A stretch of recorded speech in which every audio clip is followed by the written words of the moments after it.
I want to sympathize with you for the last 8 years. I mean, things have not really gone the way we would have expected. Ghana, which was easily the best destination for investment, suddenly has become, not actually the best anymore, but we've dropped several paces down. I mean, anybody wanting to come and set up a business would rather go to Benin or Cote d'Ivoire than come to Ghana today. And it's a call for us to act and bring our nation back as the favorite destination for investment. You can tell from our FDI figures, they've dropped sharply to 1-point-something billion. We're hardly able to attain a little above 1 billion. And when we used to get 3.5 billion, easy FDI into the country every year.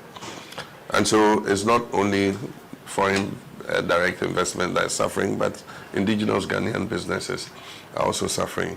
I think that this government made many critical mistakes, and many of them, I'll say, were parochial, because if they had allowed a little more transparency and had opened a more listening ear, they probably would not have made some of the fatal mistakes that they made. And so that serves as a lesson to the incoming government to make sure that we have an open ear and a transparent manner of approaching things, so that we can carry everybody along with us. And so it's something that I promised before, that we will consult with the captains of industry and business regularly, so that we know what your concerns are, and then we'll address those concerns together. If I were president, I would not have rushed to close those, indigenous banks. I would have found a way of assisting them to survive. We probably would not have borrowed as rapidly as was done and sink ourselves into a debt hole. And so, but these are mistakes that have been made that we must use as lessons, for the future.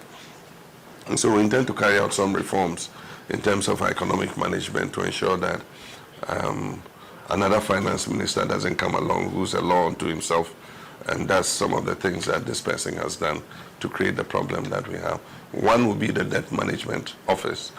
Upgrade the debt management office to a more independent office that is transparent, that is informing Ghanaians about what our debt position is at any time, so that the finance minister on his own cannot just keep piling on the debts without, like there's no tomorrow. So that's one. Holding the National Economic Dialogue, which we did before Senchi Forum, and we expect that you play a very active part in it.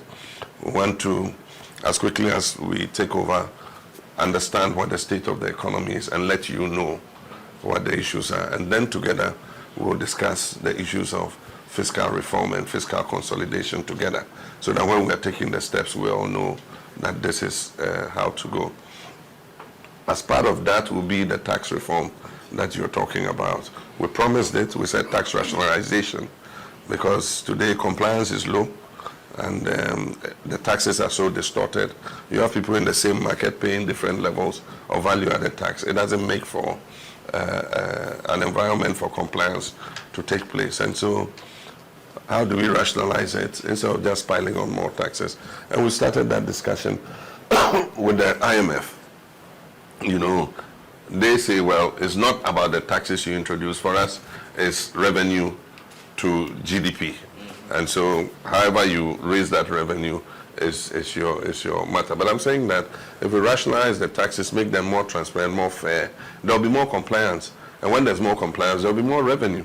But if we slap emissions tax, then also they want VAT on electricity, and so on and so forth, we'll get to a time when we are killing the economy because businesses will collapse. And you have a situation where all these young people who are looking for jobs become a national security issue. And so we have begun to have that discussion on a basis of partnership, not that we want to jettison the IMF program, like I've said, but to look within the program and see how we can together optimize revenue at a pace that is acceptable, and at the same time carrying out the reforms that are needed. We have the debt situation. I think that the debt exchange was not thoroughly negotiated, but we were not sitting at the table when it was done. And they themselves realize now that there are humps that are going to be difficult to deal with if we don't find a way of smoothing the curve. Because, I mean, in 2026, we're expected to pay 182 billion CDs. I mean, what's the total budget of government of Ghana? It's less than 200 billion. And so it means the whole budget will go to pay, debt in 2026. I mean, if we default again, it will even be more catastrophic. So we must, as quickly as possible, be talking about how we can deal with those humps. So those are issues that we are discussing with them.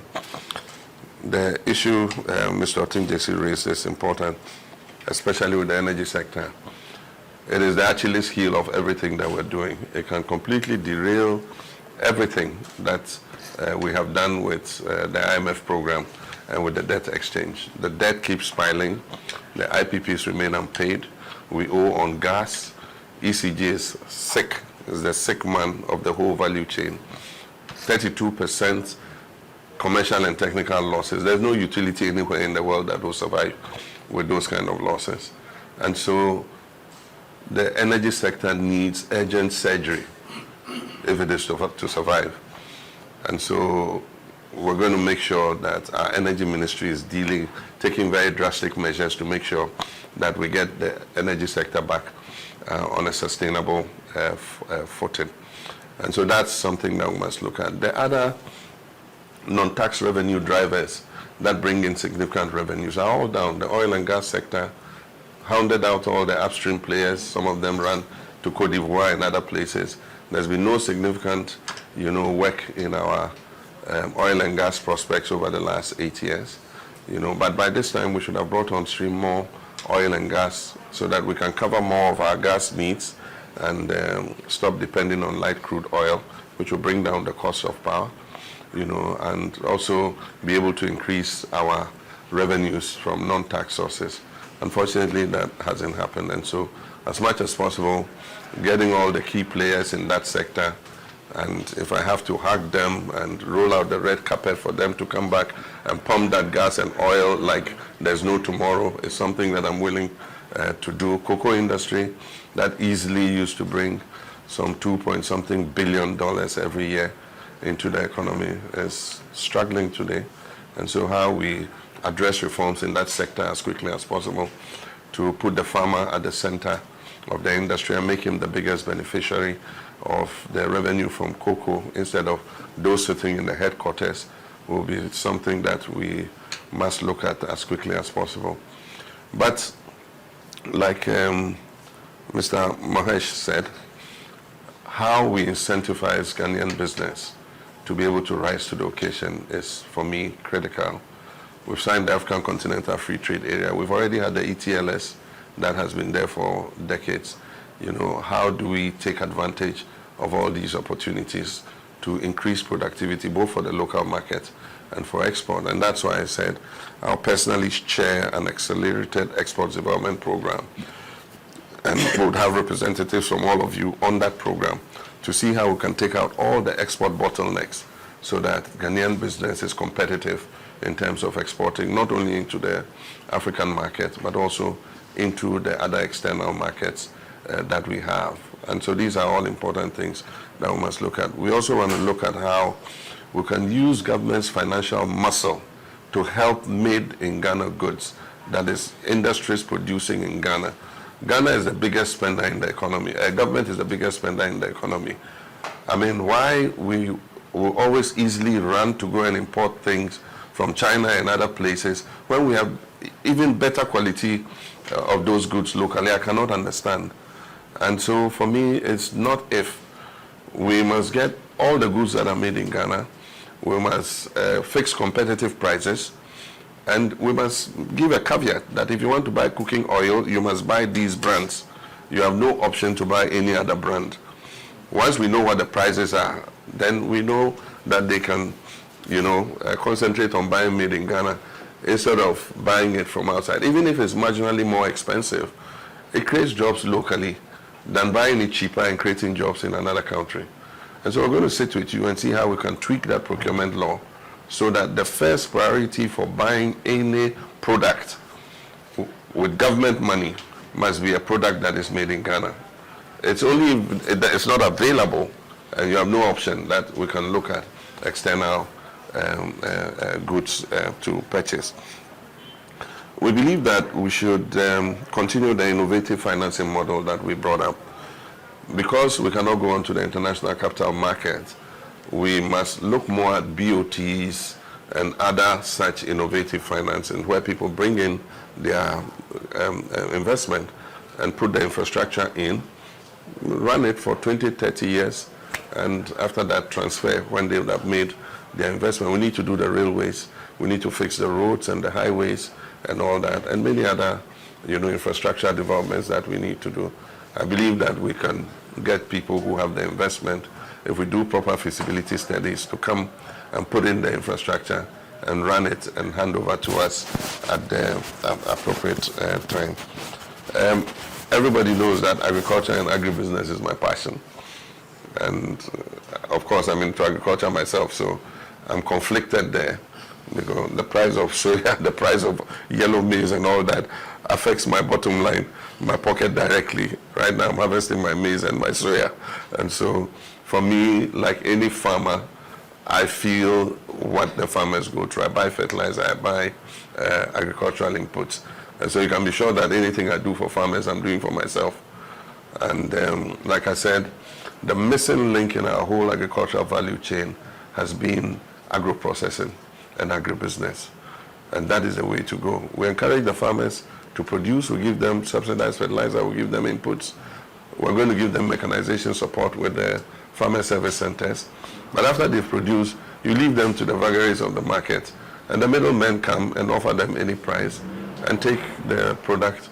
And the farmer is not able to recoup his investment. So the next season, he probably cannot raise the capital to be able to farm again.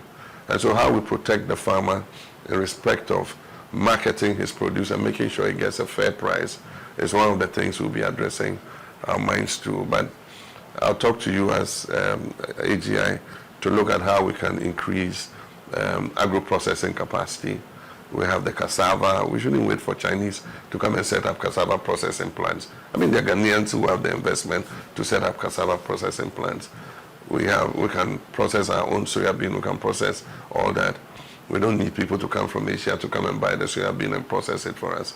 So how we can challenge our business people to not only produce pure water, mineral water, and open FM stations and things, but to move out into other areas that are profitable, and we have this mindset that business is only for Indians and Lebanese and things. So when you take your money and you're going to open a factory, now could be a factory. That's a factory, the Lebanese in India for Libya, How do we change that mindset? And so AGI, your advocacy must look to see how you bring people who are into trading and commerce. We are all too enamored with trading and commerce. The service industry is there, huge area for investment. Digitalization is there. And I talk about digitalization that is impactful. Not that any app, we just get up and anybody is developing an app and we're chasing it. It must be something that makes a real difference in terms of our productivity and in terms of our life. So digitalization that is impactful and leads to major, changes in the way our people live is what I'll be looking at. My final word will be on my sister's FC Perfume's Women's Empowerment. Empower a woman, you empower a family. Empower a man, you empower an individual. I'm just paraphrasing Agri's words with regards to education. It's the same with economic empowerment, that if you empower a woman, she brings the money back into the house and looks after the children and even looks after her husband.